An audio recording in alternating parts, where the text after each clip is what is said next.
Saludos a nuestros auditores de este nuevo programa de Caminando hacia la Constitución. Hoy con otro invitado de lujo, como es tradición ya en este programa, nada más ni nada menos que Don Martín Cilic, ex intendente de la región del Biobío, ex ministro de Estado, organizador del Mundial de Biotecnología que se realizó en Concepción de la democracia cristiana. Martín, muy agradecido que haya aceptado esta invitación para que podamos conversar sobre aspectos relacionados con la salud y la nueva constitución. ¿Cómo está, Martín? Muy bien, Andrés, un placer nuevamente estar contigo y conversar contigo. Don Andrés. Gracias, Martín. Bueno, partamos inmediatamente con un tema que ha causado o que es de amplia preocupación ciudadana. De hecho, constituye uno de los aspectos que generalmente aparece dentro de todas las encuestas como una de las materias que más interesa a la ciudadanía, que es la salud.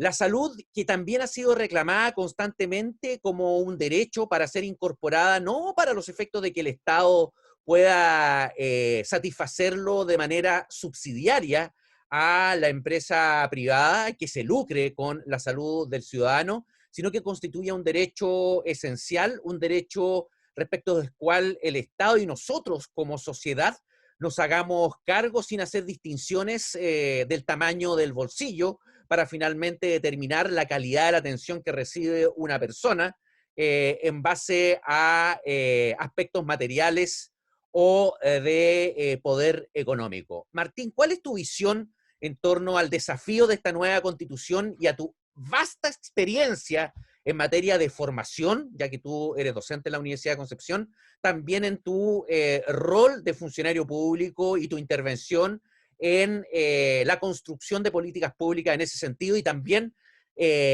para nadie un misterio que actualmente tan activamente participas en distintas iniciativas tendientes a mejorar la calidad de vida desde la perspectiva sanitaria de los ciudadanos. Y en un momento tan sensible como el actual, en el que hemos podido constatar directamente cómo ha operado nuestro sistema de salud frente a una pandemia para la cual, al parecer, nadie estaba preparado.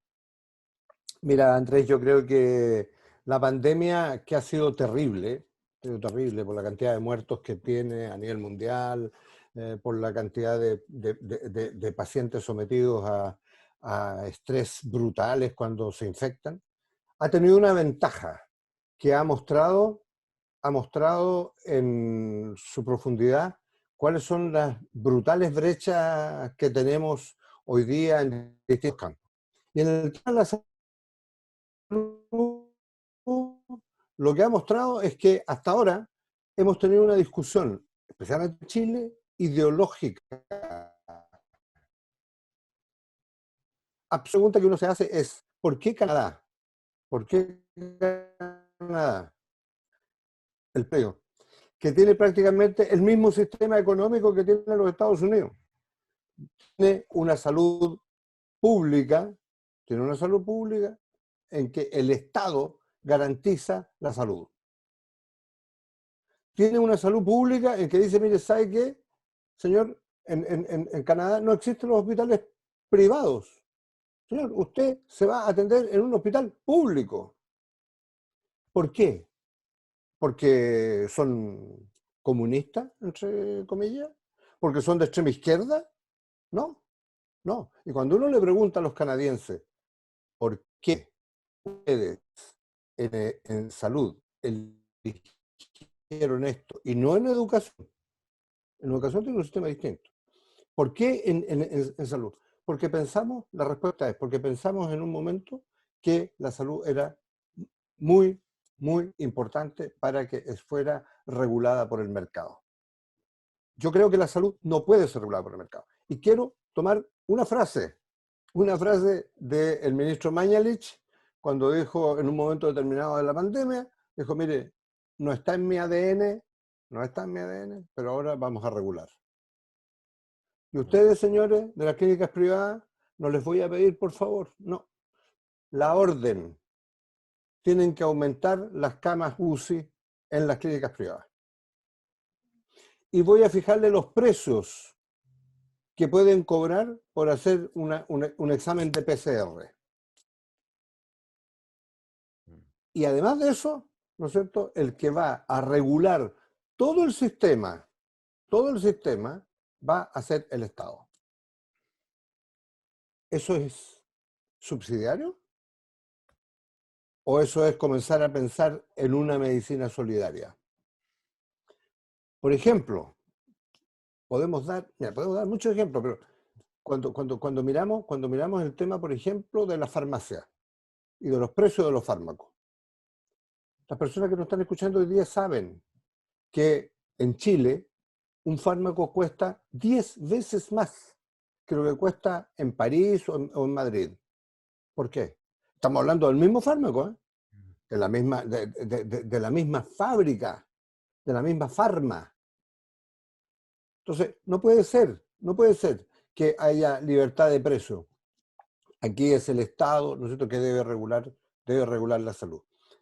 Alguien una vez, una persona de la OMS, en una conversación, yo todavía estaba en mi beca en Europa, me dijo, mira, la verdad de las cosas es que cuando construimos hospitales para pobres, terminan siendo hospitales pobres. Y lo que hay que hacer es construir hospitales para la población.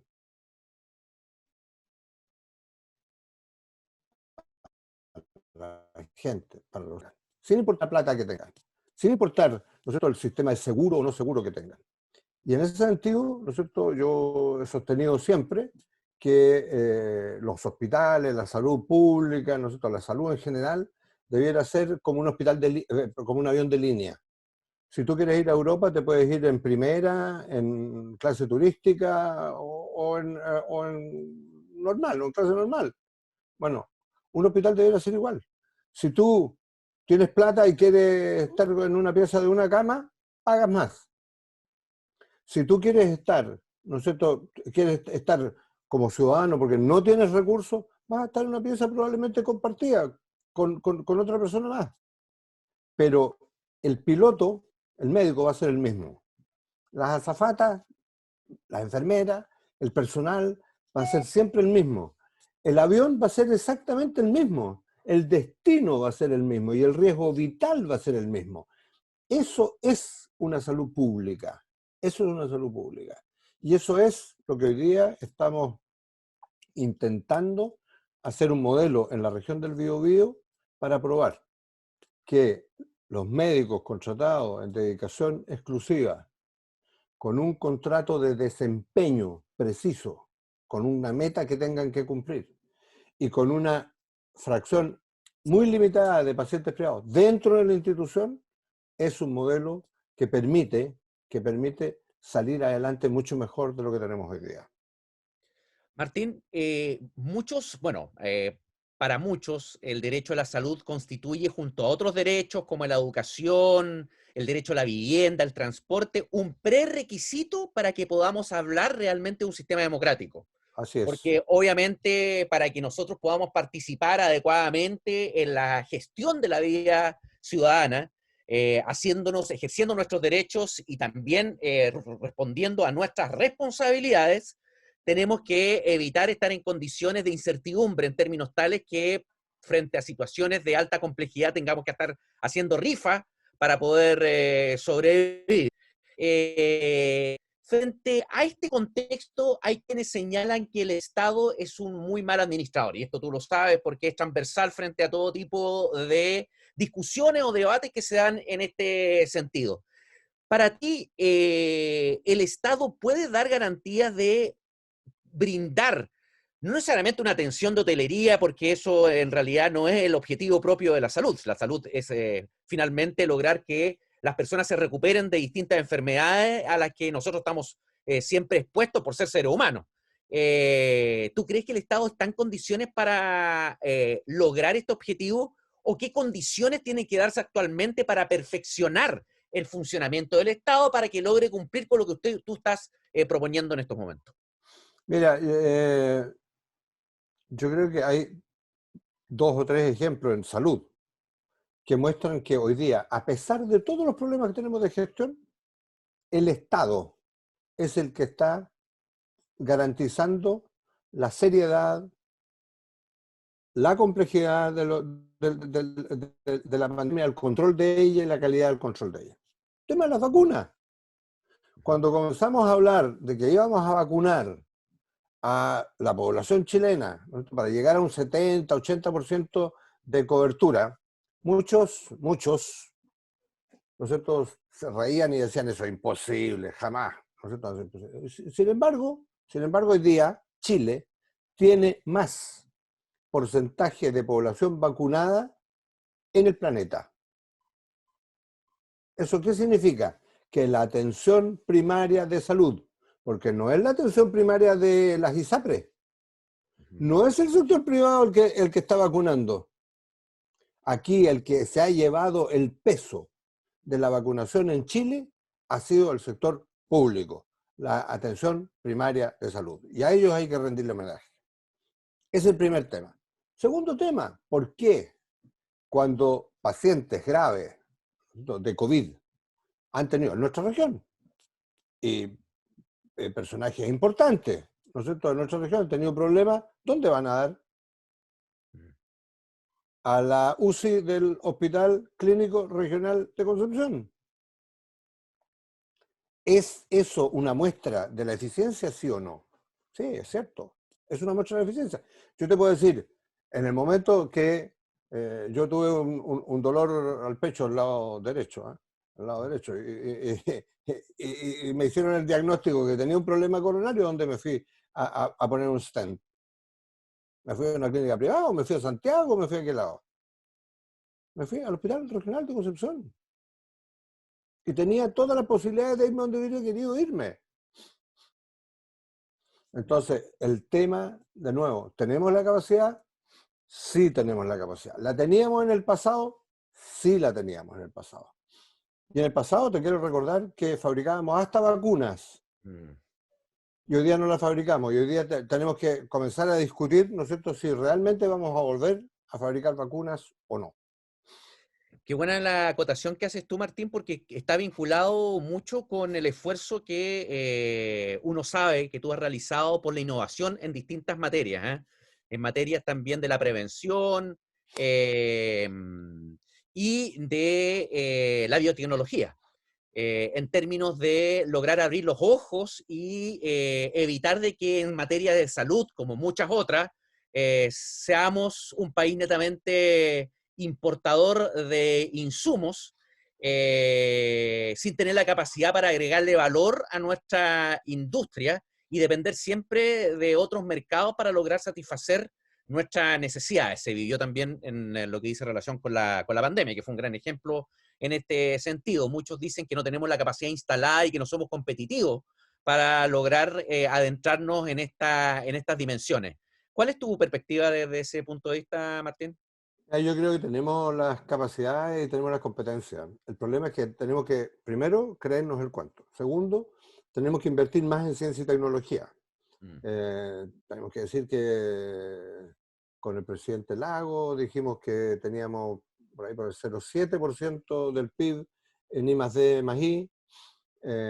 Con la presidenta Bachelet dijimos lo mismo, vamos a llegar al 1%. Después con el presidente Piñera lo mismo. Estamos hoy día en el 0,30 y tanto. Con eso no se puede competir. Y sin embargo, con ese 0,30 y tanto, yo le quiero recordar a toda la gente de la región del Biobío que cuando comenzamos a tener dificultades, porque la Organización Mundial del Comercio, ¿no es cierto?, no hizo nada para frenar la abusiva política internacional de Trump, que prohibió por países diferentes para que salieran de su país. Dijo, no, esto, aunque usted los haya comprado, se quedan acá. Y como no teníamos la posibilidad de seguir aumentando los ventiladores, dijimos, hay que fabricar ventiladores en Chile. Lo mismo que yo había dicho cuando era intendente de la región del Biobío, ¿eh? Lo habíamos dicho con ASMAR, ASMAR tiene todas las capacidades para hacerlo, pero sin embargo me dijeron, muchísimo dijeron, no. El Estado no puede comenzar a fabricar cosas que los privados pueden fabricar. Estado empresario. No. ¿Ok? ¿Qué pasó ahora? Ahora, el virus le dijo, ¿sabe qué? Cambien el switch, niño. Se acabó el switch. En Italia los italianos pescaron al ejército y lo metieron a las fábricas que estaban fabricando ventiladores y le dijeron, señores, vengan ustedes para acá porque ustedes tienen experiencia en este cuento, pónganse a fabricar ventiladores. ¿Qué hicimos nosotros? Contactamos a Julio Leiva, al comandante Julio Leiva, al comandante jefe de la Armada. Nosotros le dijimos, comandante, péguenos una ayudada. Ya habíamos conversado muchas veces con el almirante Leiva sobre un montón de otras cosas en el tema de salud. Y el almirante Leiva dio la orden a ASMAR y en conjunto con la Universidad de Concepción se fabricó el primer ventilador y se han fabricado ventiladores que están hoy día, ¿no es cierto?, en nuestros hospitales, fabricados en Chile. Tenemos un convenio con el Instituto Tecnológico de Massachusetts, con el MIT, para fabricar aparatos médicos en Chile. Hay que hacerlo. Tenemos que hacerlo, y ese es otro de los compromisos que tenemos con el rector de la Universidad de Concepción, con el intendente de la región del Biobío, con el ministro Enrique París, para comenzar a llevar adelante este tipo de acciones. Estas son los temas de debate y los temas que tenemos que hacer para dar el salto en la región del Biobío. No podemos seguir cortando árboles y vendiendo pescado. Eso no da para más. ¿Y tenemos la capacidad para hacer eso? Sí. ¿Tenemos la capacidad para fabricar vacunas? Sí. Las tenemos. ¿Tenemos la capacidad para hacer un distrito de salud? Y el proyecto que estamos llevando, que queremos llevar adelante, ¿la tenemos? Sí, la tenemos con todo. Nuestras empresas metalmecánicas en la región del Biobío tienen toda la capacidad para comenzar a fabricar prótesis de calidad, para meternos incluso en el tema de la biónica. No estamos hablando de patas de palo. ¿De acuerdo? O sea, estamos hablando de procesos, de productos altamente sofisticados. ¿Lo podemos hacer? Sí, absolutamente sí, lo podemos hacer. ¿Podemos hacer cultivos de tejido? Sí. ¿Podemos fabricar fármacos? Sí. Podemos. Tenemos que creernos el cuento y tenemos que echarle para adelante en este tipo de proyectos. Por eso es fundamental que la Constitución rompa estas amarras, ¿no es cierto?, que impiden que el Estado pueda ingresar a hacer este tipo de acciones en conjunto con las universidades, en conjunto con los privados. Martín, respecto de lo que tú manifestabas en torno a el rol que le corresponde al Estado para lograr finalmente cumplir con el marco de la solidaridad necesario, sobre todo en situaciones de crisis.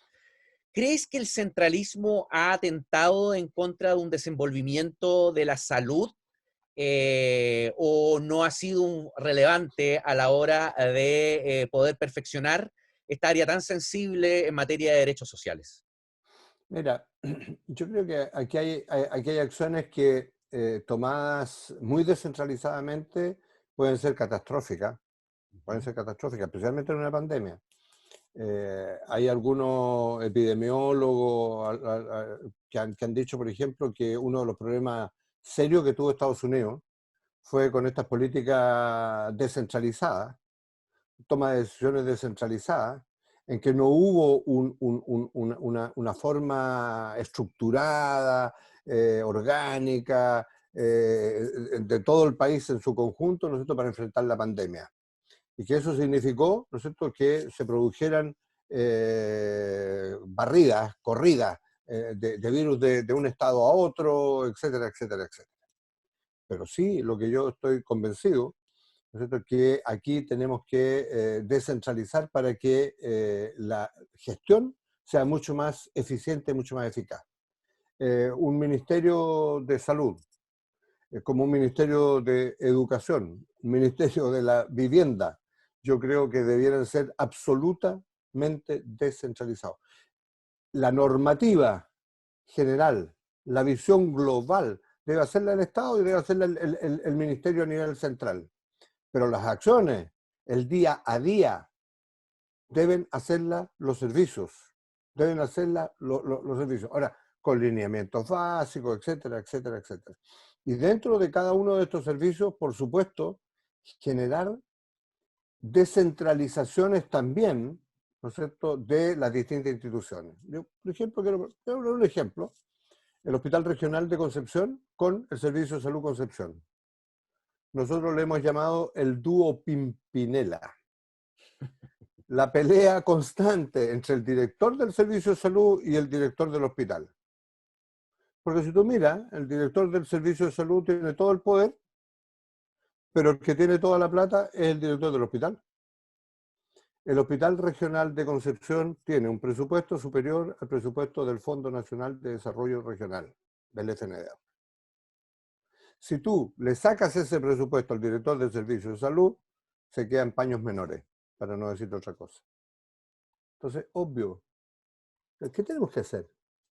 Tenemos que descentralizar dentro del servicio, tenemos que permitir que haya una acción y que los controles sean ex post, que no le caiga la Contraloría encima, ¿no es cierto? Y que para licitar una ampolleta tengan que llamar a 3 licitaciones y cuántas, porque eso burocratiza el sistema, enlentece el sistema, empobrece el sistema.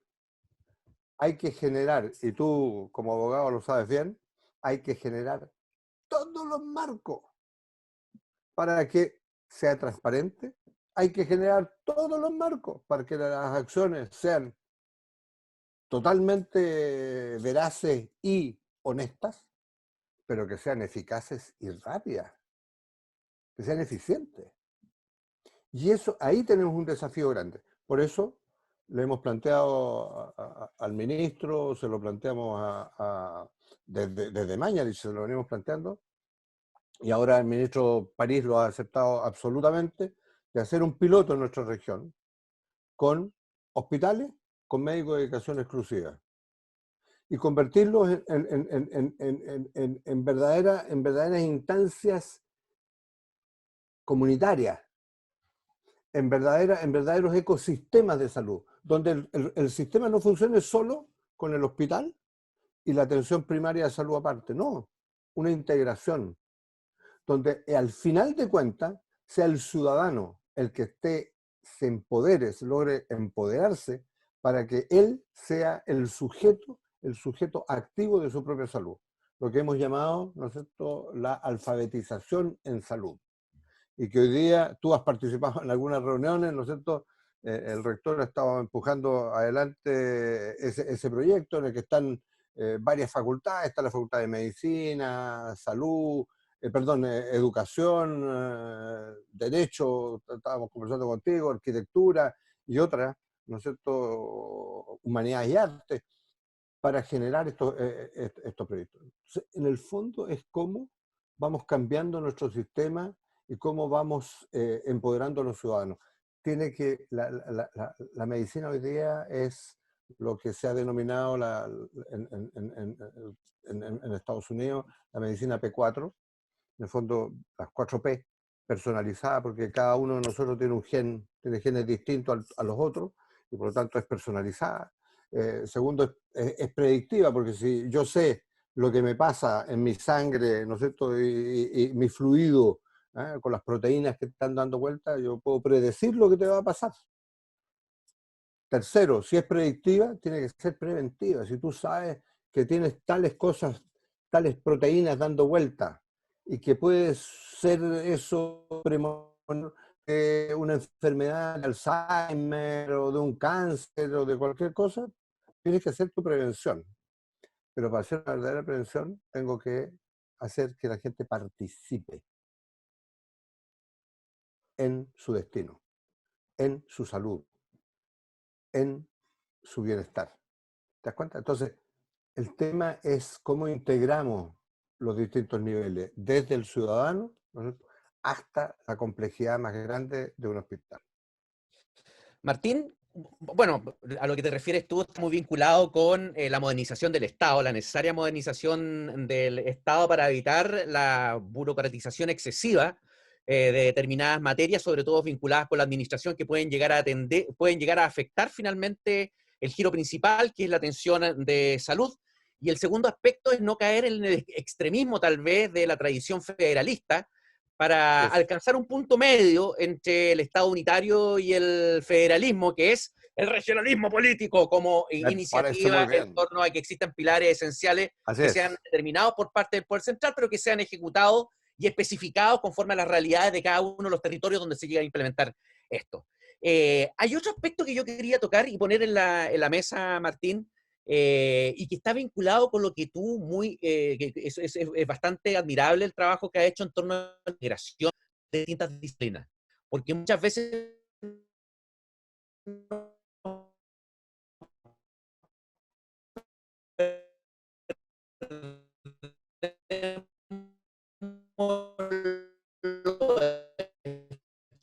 entonces se trata de hacer conversar las distintas disciplinas para los efectos de generar políticas públicas integrales. Uno de los puntos que tú has venido tocando es lograr acercar la salud a las personas, obviamente con un trabajo de prevención, que es el ideal, es decir, que usted no tenga que acceder al sistema de salud, logrando tener una formación básica, a lo menos, de las medidas sanitarias que usted tiene que adoptar, tomando en consideración el contexto y realidad en la cual usted se desenvuelve normalmente. Pero en el evento de que usted tenga que acceder, muchos hablan que usted tiene que tener justamente todos estos servicios implementados dentro de su entorno para evitar las Es. consecuencias de los traslados. Y por lo tanto, cuando nosotros hablamos de salud o de servicios públicos de carácter sanitario, tenemos que necesariamente hablar de transporte, necesariamente hablar del urbanismo.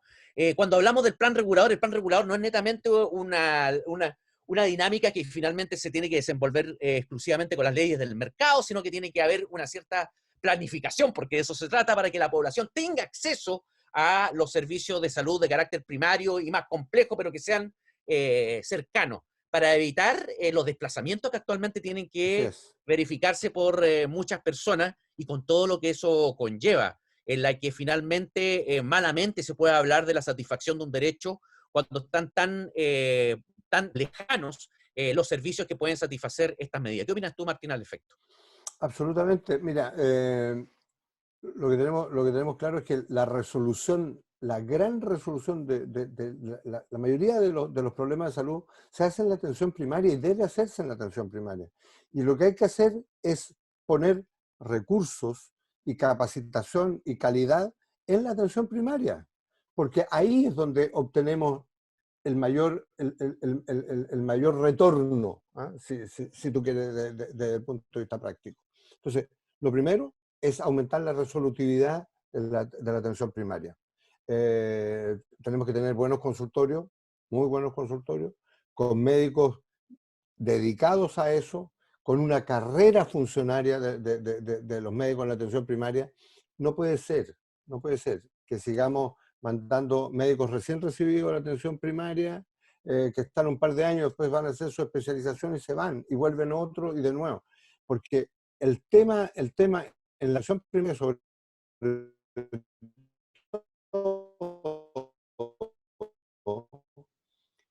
de la praxis médica es tremendamente importante.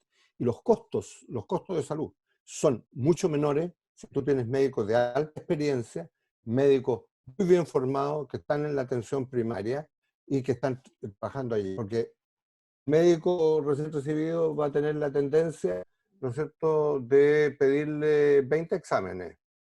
El médico de experiencia, ¿no es cierto?, va clínicamente va a ser mucho más cauto en pedir los exámenes y va a ser, va a examinar más al paciente, por decirlo así, ¿no es cierto? Y va a tener mayor capacidad también de saber qué es, en qué líneas tiene que ir para ir tomando los exámenes, para ir haciendo los exámenes. Por lo tanto, primero, aumentar la resolutividad. En segundo lugar, ¿no es cierto?, es integrar a los pacientes en la comunidad propiamente tal.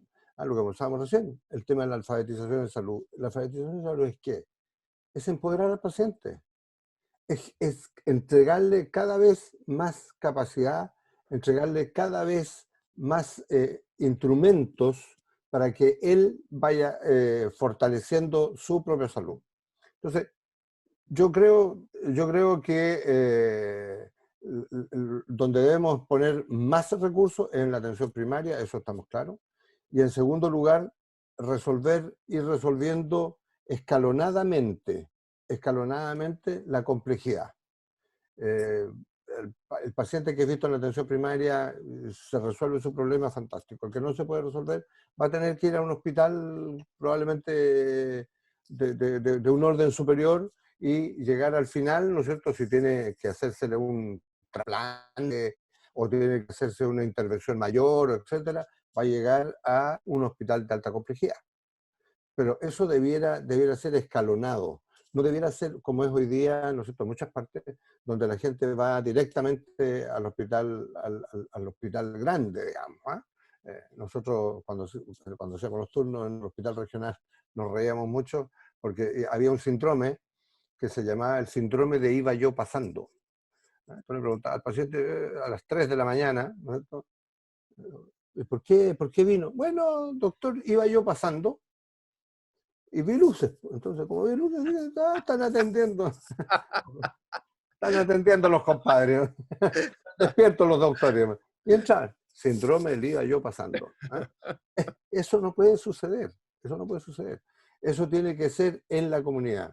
Ahora, es evidente, Andrés, que cuando tenemos localidades en las cuales no existe una farmacia, que no existe un consultorio, no existe nada, ¿cierto? Y estamos hablando de lugares de 30, 40.000, 50.000 habitantes.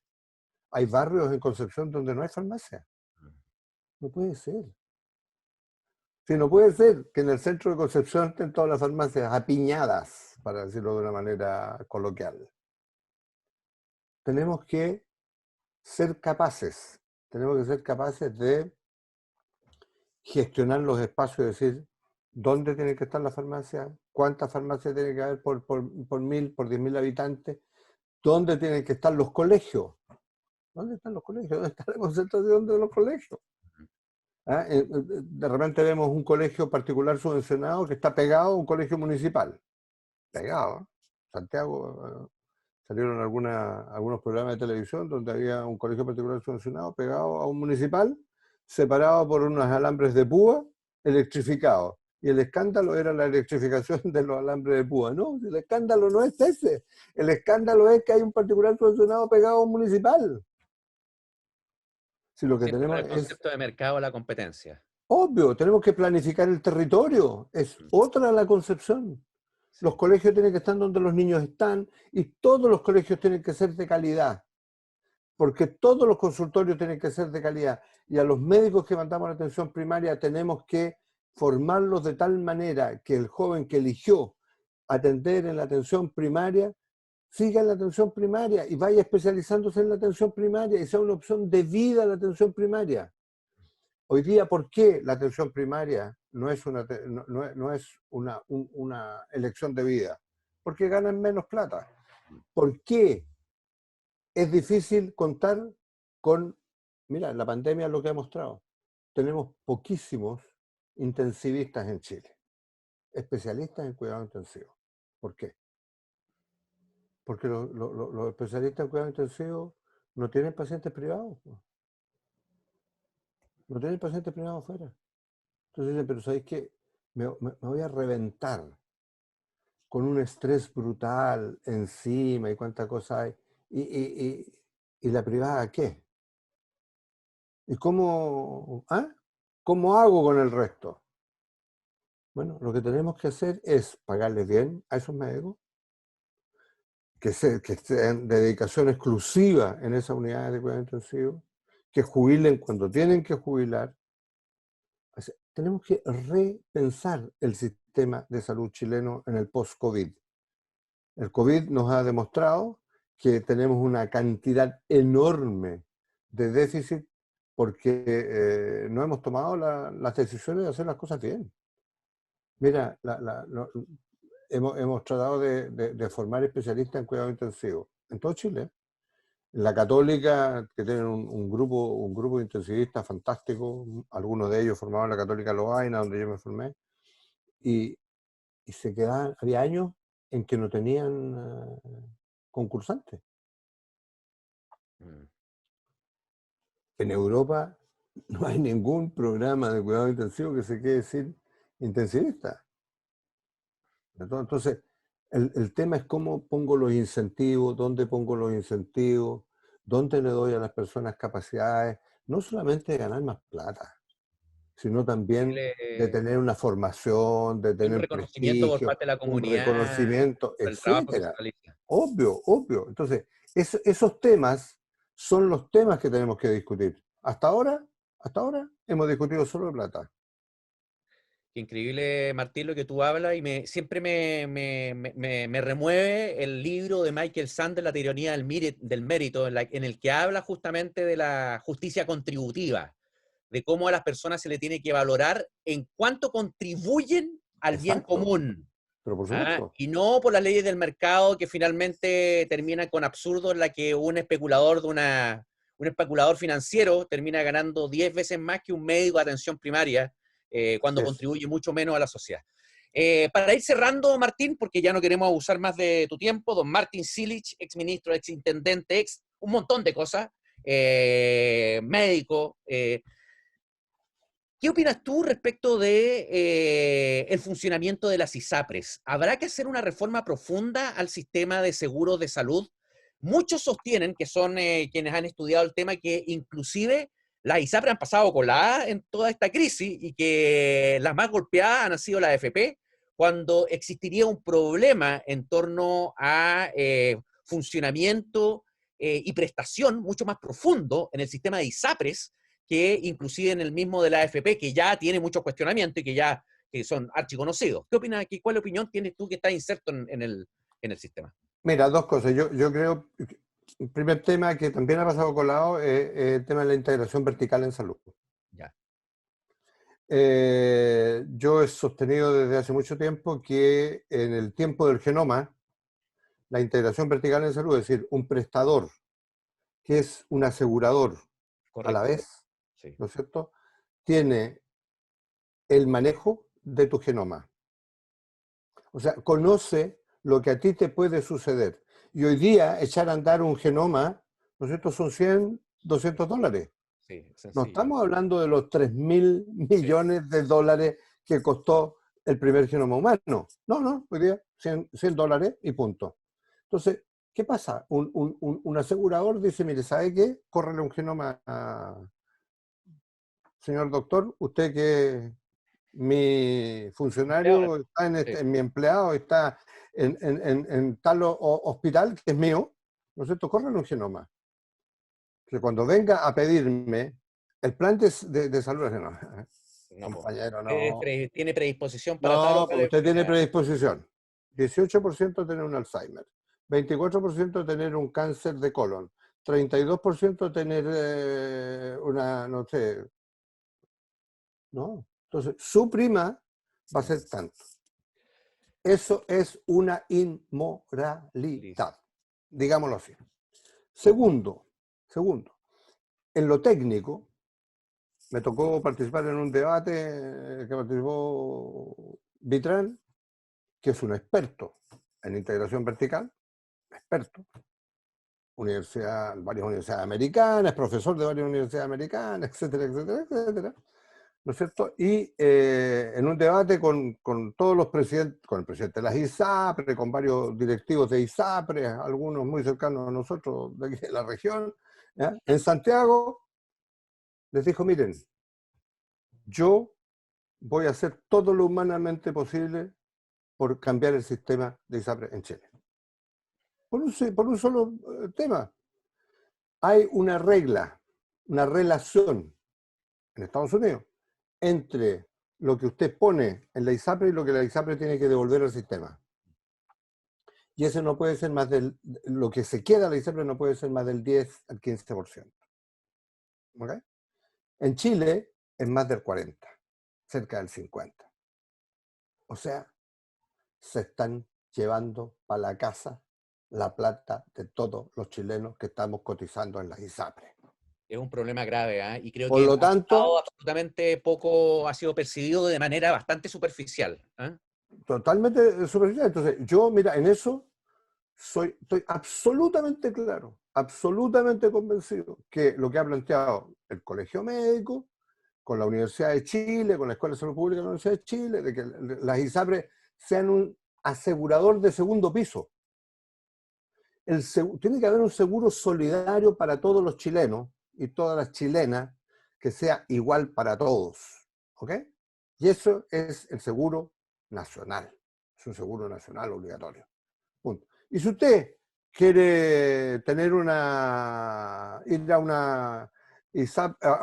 un hospital súper de lujo, ¿no es cierto? Va a pagar más. Y ahí usted va a ir con un seguro adicional o con una ISAPRE adicional, o sea, segundo piso.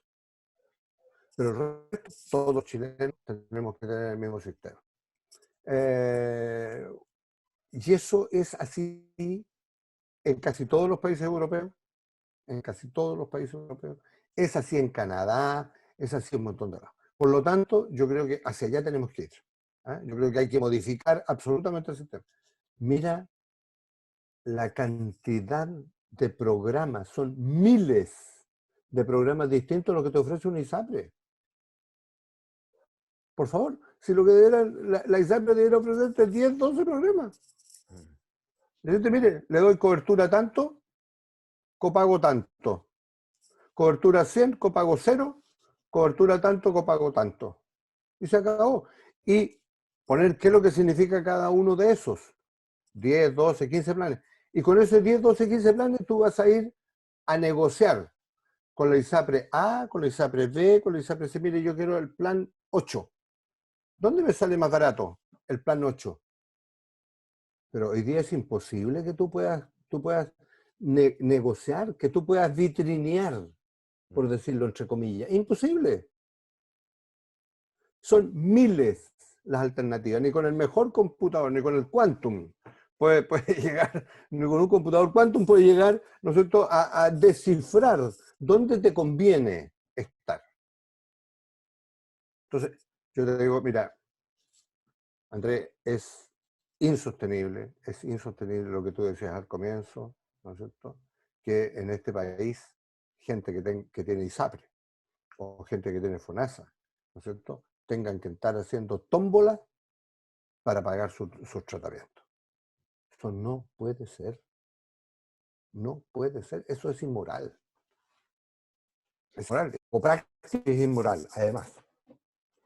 Muchas gracias, Martín. Hemos llegado al término de este programa, caminando hacia la nueva constitución con nuestro invitado, Martín Silich, con el que hemos conversado junto con Andrés Cruz Carrasco, su candidato convencional constituyente por el Distrito 20, por un derecho a la salud consagrado en una constitución para que no existan más chilenos de primera, segunda, tercera categoría, para que todos seamos iguales y tengamos acceso a una salud de calidad.